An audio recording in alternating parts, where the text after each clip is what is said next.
Hello everyone, welcome to my YouTube channel Vindhya education में मैं आप सभी का स्वागत करती हूँ। जैसा कि हम लोगों ने यूरोप में राष्ट्रवाद का पार्ट 1 में देखा था कि कैसे मेटरनिख ने दोबारा फिर से उन सारे देशों में राजतंत्र की स्थापना कर रहा है जिसको नेपोलियन ने जहाँ जहाँ गणतंत्र स्थापित किया था। और इस प्रकार 1815 में बुलाया जाता है वियना सम्मेलन, जिसकी अध्यक्षता ऑस्ट्रिया का चांसलर मेटरनिख करता है। और उसने इटली और भी बहुत सारे देशों में क्या किया, राजतंत्र की स्थापना किया और अपने आप को मजबूत करने का प्रयास किया था। तो चलिए आज हम लोग देखेंगे कि इटली का एकीकरण कैसे हो रहा है, जर्मनी का एकीकरण कैसे हो रहा है। क्योंकि एकीकरण कब होगा, जब वहाँ के लोगों में क्या आएगी, राष्ट्रवाद की भावना आएगी कि हमारा जो देश है वो इतने भागों में बटा हुआ है, उसको कहीं ना कहीं क्या होना चाहिए, वो हमारे नियंत्रण में होना चाहिए और वो एक होना चाहिए। तो चलिए मैं यहाँ हेडिंग दे देती हूँ, इटली का एकीकरण। तो यहाँ हम हेडिंग देंगे इटली का एकीकरण। जब हम लोग इटली का एकीकरण देख लेंगे तो उसके बाद हम लोग देखेंगे जर्मनी का एकीकरण। ये बहुत मोस्ट इम्पोर्टेंट है, केवल 10th क्लास में नहीं, यहाँ तक कि बीपीएससी टीचर में या फिर बिहार दरोगा में भी बहुत सारा क्वेश्चन इससे रहता है। तो चलिए सबसे पहले हम यहाँ एक मैप में देखेंगे कि कहाँ इटली कैसे बन रहा है। तो चलिए सबसे पहले मैं यहाँ कर रफली मैप बना लेती हूँ, केवल इटली का बनाऊंगी क्योंकि हमें इटली का एकीकरण देखना है। तो इटली जो है ये भूमध्य सागर में है। इटली ये कहाँ है, भूमध्य सागर में। और देखिए ये केवल इटली का हल्का सा मैप बना है। जब मैं वर्ल्ड मैप बनाई होंगी तो आप लोग एक बार उसमें ज़रूर देख लीजिएगा या फिर मैं दोबारा बनाऊंगी। तो ठीक है, उसके बाद ये मैंने इटली बना लिया। इसके बाद हम देखेंगे जब इस इटली को, ये जो इटली है इसको जब नेपोलियन ने जीता था, नेपोलियन बोनापार्ट में, तो उसको 3 भागों में बांटा था। कितने भागों में बांटा था, तो 3। तो इन 3 भागों में नेपोलियन ने इसको बांटा था। तो मैं यहाँ लिख लेती हूँ, नेपोलियन ने इसको कितने भागों में बांटा था, 3 भागों में। क्योंकि इस समय जो इटली था ना वो बहुत सारे हिस्सों में बटा हुआ था, इसलिए नेपोलियन ने इसको 3 भागों में बांटा था, जिसका नाम था सिस्पाइन, लिगुलियन और तीसरा था ट्रांसपेडेन। तो ये भी हमें याद रखना है, ये भी एग्जाम में पूछ सकता है ना कि नेपोलियन ने इटली को कितने भागों में किया, तो 3 भागों में किया, सिस्पाइन, लिगुलियन और ट्रांसपेडेन। उसके बाद हम देखते हैं कि जब 1815 में क्या बुलाया जाता है, वियना सम्मेलन, जिसकी अध्यक्षता कौन करता है, मेटरनिख। कौन करता है, मेटरनिख, जो कि उस समय ऑस्ट्रिया का क्या रहता है, चांसलर। और वियना ये है ऑस्ट्रिया की राजधानी है। तो जब ये वियना सम्मेलन बुलाया जाता है तो इटली का जो शासक रहता है उस समय भाग नहीं ले पाता है। तो मेटरनिख क्या करता है, इटली के कुछ हिस्सों पर अपने कब्जे कर लेता है, कुछ हिस्सों पर फ्रांस के बुर्बो वंश को दे देता है, और इसी में जो कुछ हिस्सा रहेगा वो अपने ही वंश के 3 अलग अलग युवराज को दे देगा, और एक थोड़ा सा हिस्सा केवल यहाँ इटली के शासक को मिलता है। तो चलिए इसके लिए हम सबसे पहले क्या जानेंगे, इटली के हिस्सा देखेंगे कि इटली जो इस वियना सम्मेलन में इटली को 7 भागों में बांट दिया गया था। कितने भागों में, तो 7 भाग में। आइए देख लेते हैं कौन कौन सा हिस्सा है। तो ये वाला जो हिस्सा था इसका नाम था पिडमाउंट। और यहाँ जो छोटा छोटा 2 हिस्सा है, ये द्वीप, एक का नाम था नीस और दूसरे का नाम था सेवाय। नीस और सेवाय ये छोटे छोटे 2 द्वीप थे। और यहाँ तीसरा ये यहाँ पर ये भी इटली का हिस्सा था, इसका नाम था सार्डिनिया।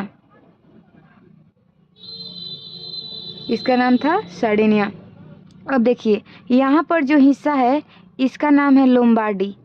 इसका नाम क्या है, लोम्बार्डी। यानी जैसे इसको कहा जाता है ना, इटली के धान का कटोरा किसको कहा जाता है, लोम्बार्डी को। ये बहुत उपजाऊ क्षेत्र है। और ये वाला जो हिस्सा था इसका नाम था वेनेसिया। इसका नाम क्या है, वेनेशिया। ये जगह ना, अगर हमें इटली का एकीकरण समझना है तो हमें जगह बहुत ज़रूरी है कि हम ध्यान रखें। जैसे मान लीजिए कि भारत में हमें पता ही नहीं हो कि कहाँ हैदराबाद है, कहाँ मैसूर है, तो ये सारी चीज़ अगर हमें पता नहीं रहेगा तो हमें कैसे पता चलेगा कि किस चीज़ का एकीकरण हो रहा है। जब इटली का एकीकरण हमें तभी समझ में आ सकता है जब हम इसका क्या समझेंगे, जगह समझेंगे, कौन किसके क्षेत्र में था, किसके कब्जे में था। तो देखिए यहाँ पर 3 क्षेत्र आएगा।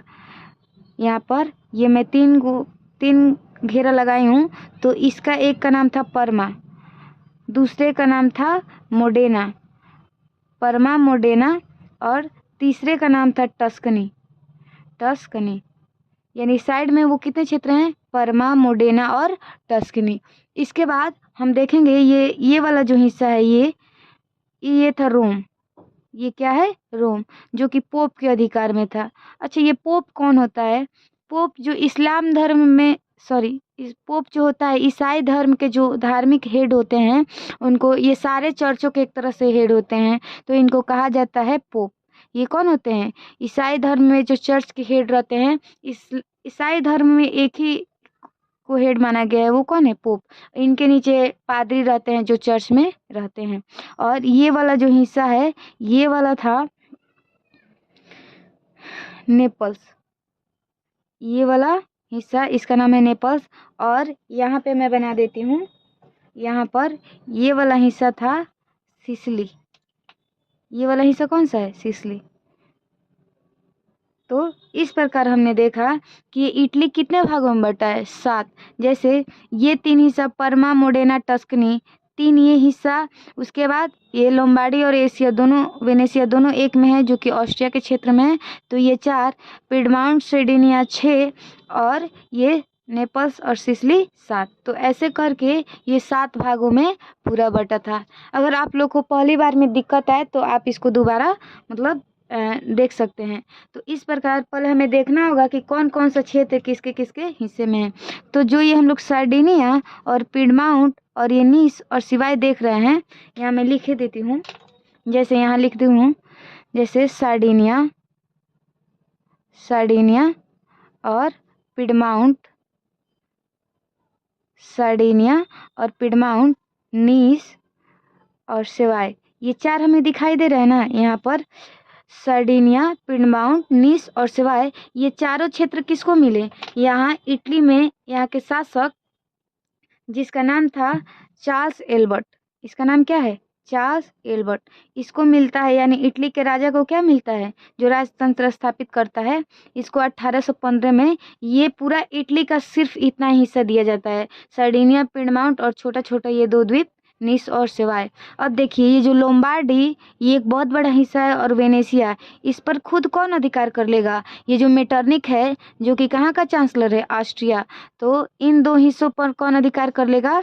लोम्बार्डी और वेनेशिया पर। यहाँ हम लिख लेते हैं लोम्बार्डी और वेनेशिया पर, यहाँ पर अधिकार कर लेगा ऑस्ट्रिया। कौन अधिकार कर रहा है? ऑस्ट्रिया। अब देखते जाइए, इसने जब अध्यक्षता किया है तो इसको कुछ फायदा उठाना चाहिए ना, तो इसने इटली का ये हिस्सा ले लिया। यहाँ पर हम लिखे हैं जो परमा, मोडेना, टस्कनी, ये भी ऑस्ट्रिया का एक वंश था जिसका नाम था हैब्सबर्ग। यहाँ मैं लिखे देती हूँ हैब्सबर्ग वंश। इसको कौन कौन सा क्षेत्र मिला है हैब्सबर्ग वंश को? यहाँ के हैब्सबर्ग वंश के जो 3 अलग अलग राजकुमार थे, युवराज थे, उनको ये तीनों क्षेत्र दे दिया गया था। तो इनके अंडर कौन आएगा? परमा, मोडेना और टस्कनी। तो ये हमें याद रखना है। देखते जाइए इस इटली का कितना ये लोग खंडित किया है, इसीलिए तो इटली का क्या होगा, एक तरह से एकीकरण भी हम लोग पढ़ेंगे। अब देखिए ये वाला जो क्षेत्र है, इस पर ये वाला क्षेत्र, इसका नाम है रोम। और रोम पर किसका अधिकार है? तो रोम पर अधिकार है पोप का। किसका अधिकार है? तो पोप का। पोप कौन है? ईसाई धर्म के एक तरह से हेड हैं।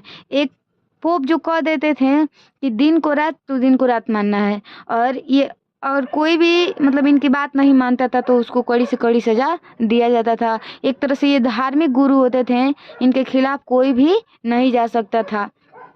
तो इस प्रकार ये जो रोम है वो पोप को दे दिया गया था और इनकी रक्षा फ्रांस की सेना कर रही थी। यानी यहाँ पर अगर पोप हैं तो वो धार्मिक व्यक्ति हैं तो युद्ध तो नहीं कर सकते हैं ना, इसलिए इनकी रक्षा कौन कर रहा था?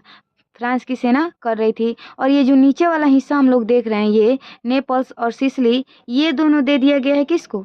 यहाँ मैं लिख देती हूँ, नेपल्स और सिसिली, नेपल्स और सिसिली, ये दोनों हिस्सा दे दिया गया था बुर्बो वंश को, जो कि कहाँ का वंश था? फ्रांस का।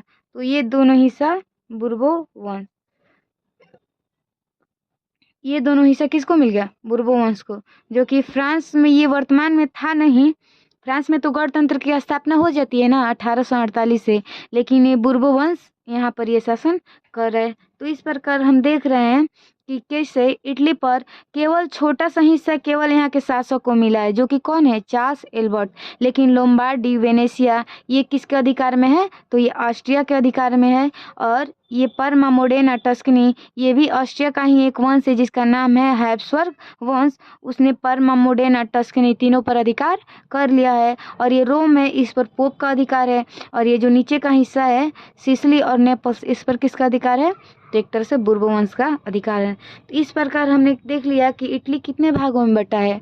7 भागों में बटा है। अब हम देखेंगे कि इसका एकीकरण कैसे शुरू होता है। सबसे पहले हम देखते हैं कि इटली के एकीकरण की शुरुआत कैसे होती है। तो हम देखते हैं कि जब इटली के एकीकरण की शुरुआत होती है तो इसमें सबसे पहले हमारे सामने आता है, वो कौन है? मेजनी का नाम। मेजनी, देखिए ये मेजनी है, ये बहुत ही गणतंत्र का समर्थक है। ये व्यक्ति कैसा है? तो गणतंत्र का समर्थक है। और इसका जन्म, मेजनी का जन्म हम देखते हैं कि 1809 ईस्वी में स्विट्जरलैंड में हुआ रहता है, स्विट्जरलैंड में।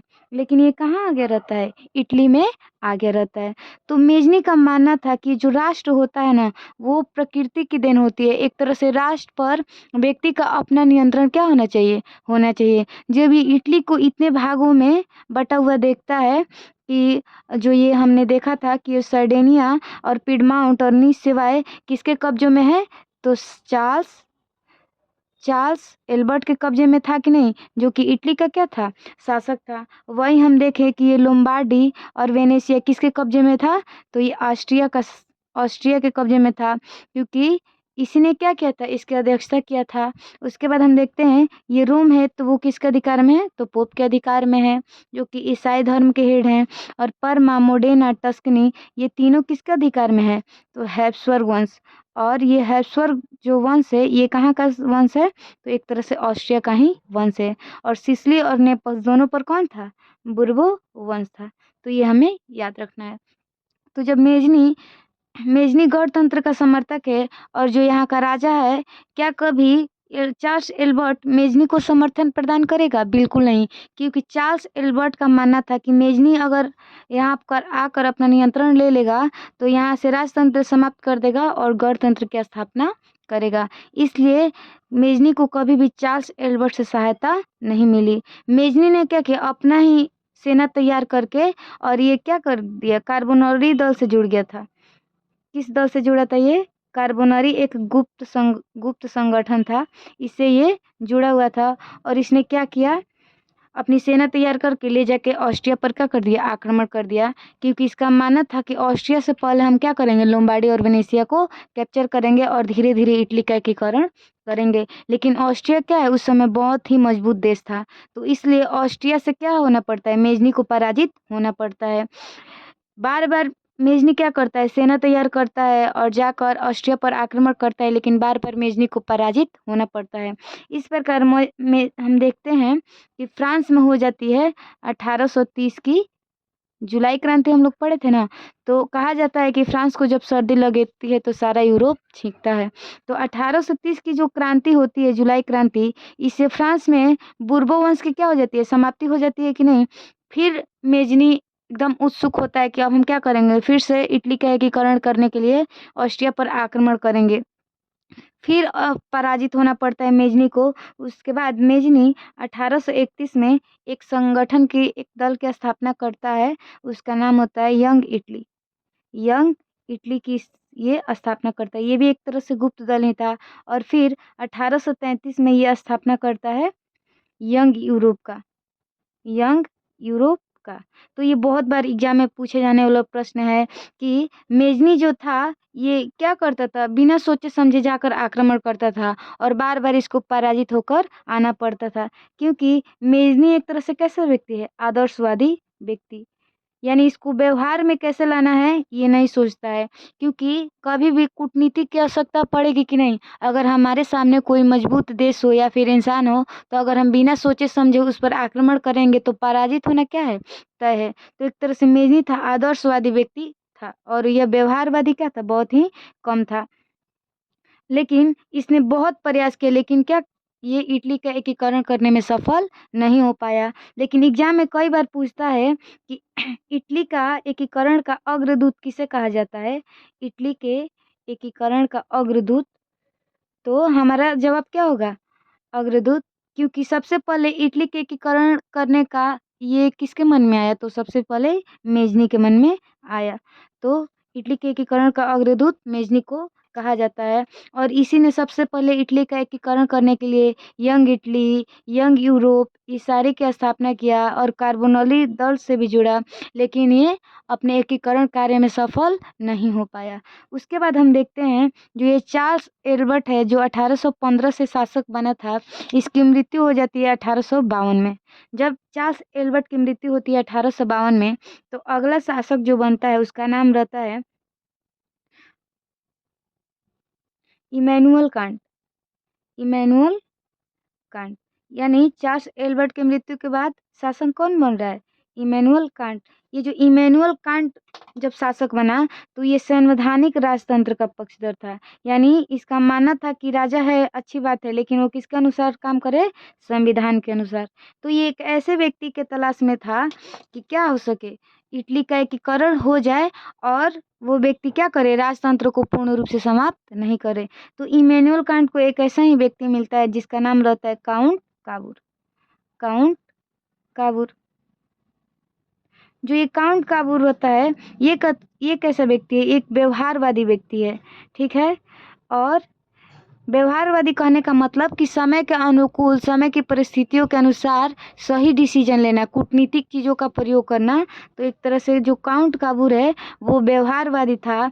और ये क्या करता है, इटली के एकीकरण के लिए डायरेक्ट किसी पर आक्रमण नहीं करता है। इसका सोचना था कि ये जो इटली के बगल में ही कौन देश है, ऑस्ट्रिया, और इसका मानना था कि हम ऑस्ट्रिया से डायरेक्ट लड़ाई करेंगे तो हमारा हारना क्या है, तय है। यानी हमको जीतने के लिए काउंट काबूर क्या सोच रहा है, ये कूटनीतिक व्यक्ति है। कैसा व्यक्ति है, ये कूटनीति का प्रयोग कर रहा है और ये कूटनीतिज्ञ था। और इसका मानना था कि हमें ऑस्ट्रिया से इतनी आसानी से जीतना पॉसिबल नहीं है, तो हमें ऑस्ट्रिया से मजबूत देश का क्या लेना पड़ेगा, साथ लेना पड़ेगा। और इटली के इधर बगल में कौन देश था, यहाँ इटली के बगल में ही है फ्रांस। आप लोग मैप पर एक बार ज़रूर देखिएगा तो समझ में आएगा। तो इटली के जस्ट बगल में यहाँ है फ्रांस, क्योंकि उस समय फ्रांस क्या है, सबसे शक्तिशाली देश है। वहाँ हम देख रहे हैं ना कि अगर पोप की भी रक्षा करनी है तो किसकी सेना आई है यहाँ पर, फ्रांस की, क्योंकि फ्रांस उस समय बहुत ही शक्तिशाली देश था। और तो काउंट काबूर को सूझा कि हमें किसका साथ लेना पड़ेगा,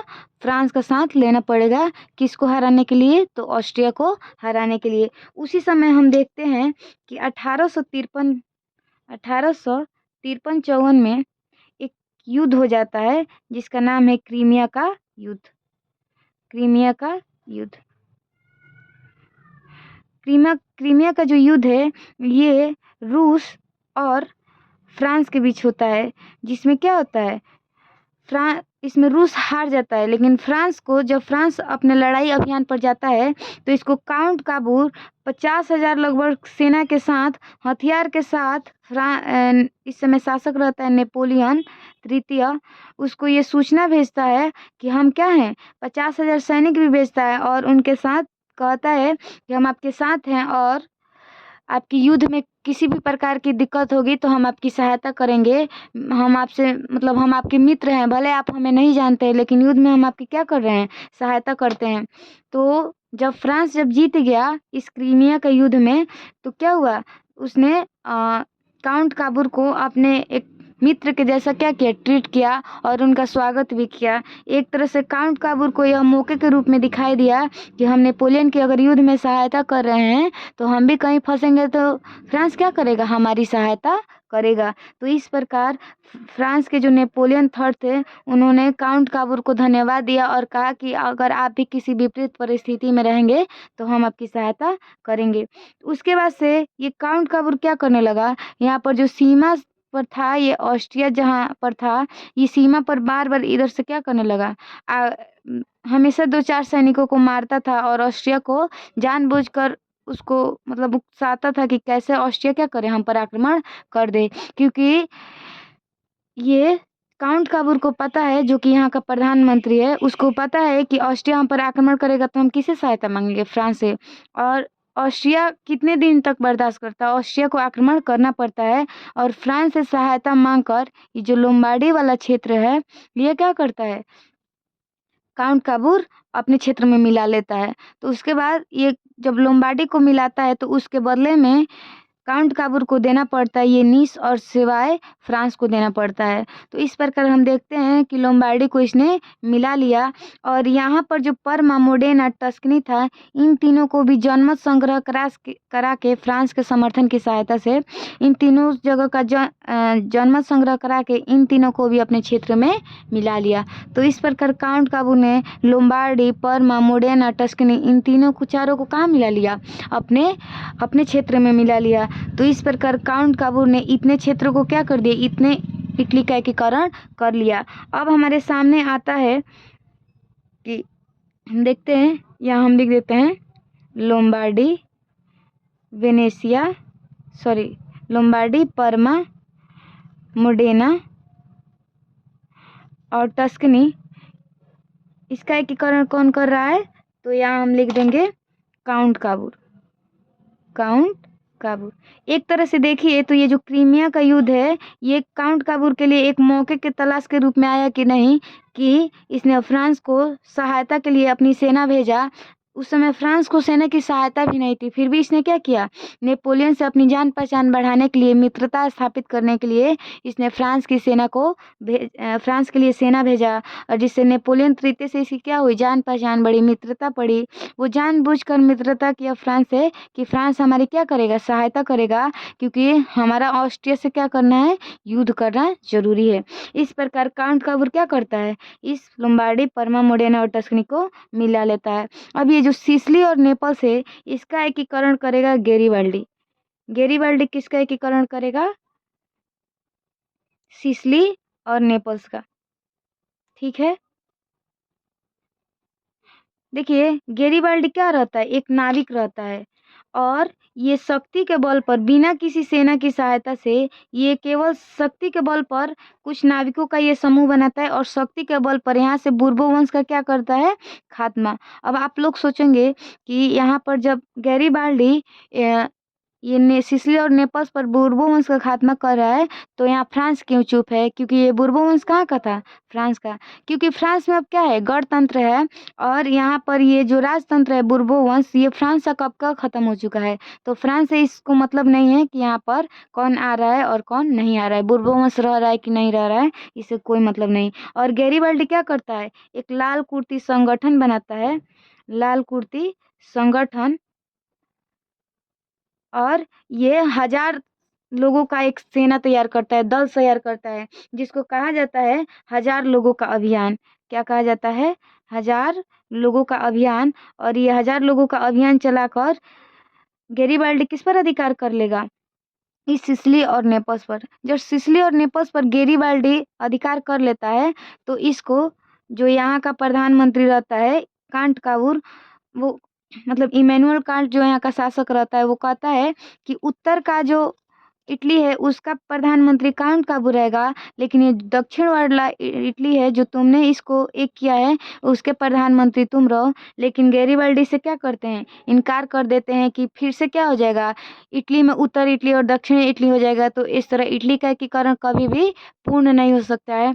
ये जो क्षेत्र हम जीते हैं ये हमने प्रधानमंत्री के लालच के लिए नहीं जीता, ये हमारी देशभक्ति है। क्योंकि जो गैरिबाल्डी का जन्म है वो क्या कहाँ हुआ रहता है, इसी नीस में हुआ रहता है और इस नीस को भी फ्रांस के हवाले कर दिया जाता है। इसलिए गैरिबाल्डी के मन में आता है कि हमें क्या करना है, कैसे भी इटली को एक करना है और इन दोनों क्षेत्रों को इमैनुअल कांट के हवाले करके गैरिबाल्डी चल देता है। अगर दूसरा कोई नेता वहाँ रहता तो कहता कि चलो हमें यहाँ का प्रधानमंत्री बनाया जा रहा है, हम ले लेते हैं। लेकिन गैरिबाल्डी ने क्या किया, यहाँ पर अपना त्याग दिया कि नहीं, एक तरह से मिले हुए चीज को इसने क्या कर दिया, छोड़ दिया केवल अपने देश के लिए।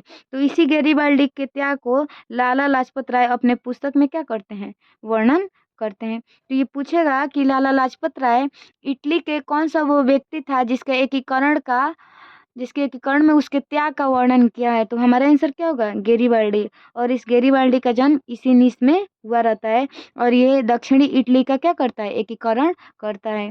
एग्जाम में बहुत घुमा सकता है कि उत्तरी इटली का एकीकरण किसने किया, दक्षिणी इटली का एकीकरण किसने किया, ठीक है। तो ये सारी चीज़ें हमें ध्यान रखना है। तो इस प्रकार हम देखते हैं कि इटली का एकीकरण हो जाता है। अब हमारे सामने ये दो ही क्षेत्र हैं जो बाकी हैं, एक वेनेशिया, दूसरा रोम। तो देखिए यहाँ पर ये ऑस्ट्रिया है, इसके बगल में एक देश है जर्मनी।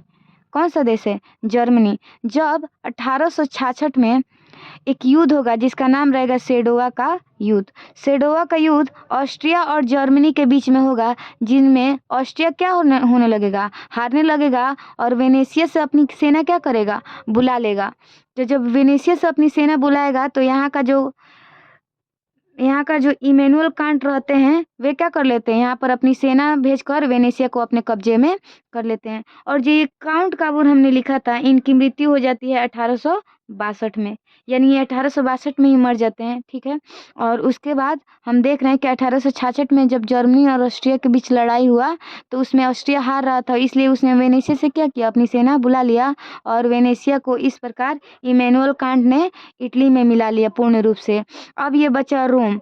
रोम में यहाँ पर फ्रांस है, तो जर्मनी और फ्रांस के बीच में लड़ाई होती है 1870 में और ये युद्ध रहता है सेडोन का युद्ध। कौन सा युद्ध, 1870 में हम देखते हैं सेडोन का युद्ध होता है जर्मनी और फ्रांस के बीच में। इसमें क्या होने लगेगा, फ्रांस की शक्ति कमजोर होने लगेगी, तो ये रोम से अपनी सेना क्या करेगा, जो पोप की रक्षा कर रहा था, तो इसको बुलाएगा। तो इस हिस्से पर भी इमैनुअल कांट क्या कर लेंगे, कब्जा कर लेंगे। इस प्रकार इटली का एकीकरण क्या हो जाएगा, पूर्ण हो जाएगा। तो इस प्रकार ये सेडोवा का युद्ध के द्वारा वेनेशिया ऑस्ट्रिया के हाथ से चला जाता है और जो सेडोन का युद्ध होता है इससे रोम में जो पोप की रक्षा फ्रांस की सेना कर रही थी, यहाँ से सेना चली जाती है। तो पूरे इटली पर किसका अधिकार हो जाता है, एक तरह से यहाँ के जो शासक रहते हैं इमैनुअल कांट। तो देखिए यहाँ नाम कितने लोगों का आ रहा है। पहले नाम याद रखना है हमें इमैनुअल, पहले नाम हमें याद रखना है यहाँ इमैनुअल कांट, इमैनुअल कांट, ठीक है। उसके बाद हमें नाम याद रखना है काउंट काबूर, काउंट काबूर। उसके बाद हमें नाम याद रखना है मेजनी और गैरिबाल्डी। देखिए एग्जाम मिनर जो होगा वो इटली के एकीकरण में क्या है, ये चारों लोगों का नाम आ रहा है। पूछेगा कि निम्नलिखित में से, इन चारों का नाम दे देगा, पूछेगा निम्नलिखित में से किसने इटली का एकीकरण नहीं किया। देखिए ये प्रयास किया था मेजनी ने, लेकिन क्या ये किसी क्षेत्र को मिला पाया, बिल्कुल नहीं। यानी इमैनुअल कांट ने कुछ क्षेत्रों को मिलाया था, कांट काउर ने भी मिलाया था और गैरिबाल्डी ने। जैसे गैरिबाल्डी हम देखते हैं कि दक्षिणी इटली का एकीकरण कर पाता है अपनी लाल कुर्ती की सेना के द्वारा, 1000 लोगों के अभियान के द्वारा, और ये खुद नाविक रहता है और प्रधानमंत्री के पद को ठुकरा देता है। जो ये काउंट काबूर था इसने क्या किया था, लोम्बार्डी और परमा, मोडेना, टस्कनी को मिलाया था कि नहीं फ्रांस की सहायता से। तो इसने काउंट काबूर ने भी मिलाया था। लास्ट में कौन बचा था, इमैनुअल कांट, जो केवल शुरुआत में सार्डिनिया और पिडमाउंट का शासक था। इसने लास्ट तक क्या किया, इटली के एकीकरण में, यानी इसी के समय क्या हुआ, या हम लिख देते हैं इमैनुअल कांट के समय, इमैनुअल कांट के समय इटली का एकीकरण क्या हुआ, पूर्ण हुआ। इटली का एकीकरण का कार्य क्या हुआ, पूर्ण हुआ। यानी पूर्ण रूप से इटली का एकीकरण किसके रूप में हुआ, किसके साथ हुआ, तो इमैनुअल कांट। तो ये हम लोग का हुआ इटली का एकीकरण। अभी हम लोग केवल इटली का एकीकरण पढ़े तो इतना लॉन्ग वीडियो हो गया। तो हम लोग जर्मनी का एकीकरण नेक्स्ट वीडियो में देखेंगे। हो सकता है कि एक बार में आप लोग देखें तो लगेगा कि ये क्या है, नया चीज़ है, समझ में नहीं आ रहा है। लेकिन आप लोग इसे 1-2 बार रिपीट करके देखिएगा तो ज़रूर समझ में आएगा। तब तक के लिए धन्यवाद।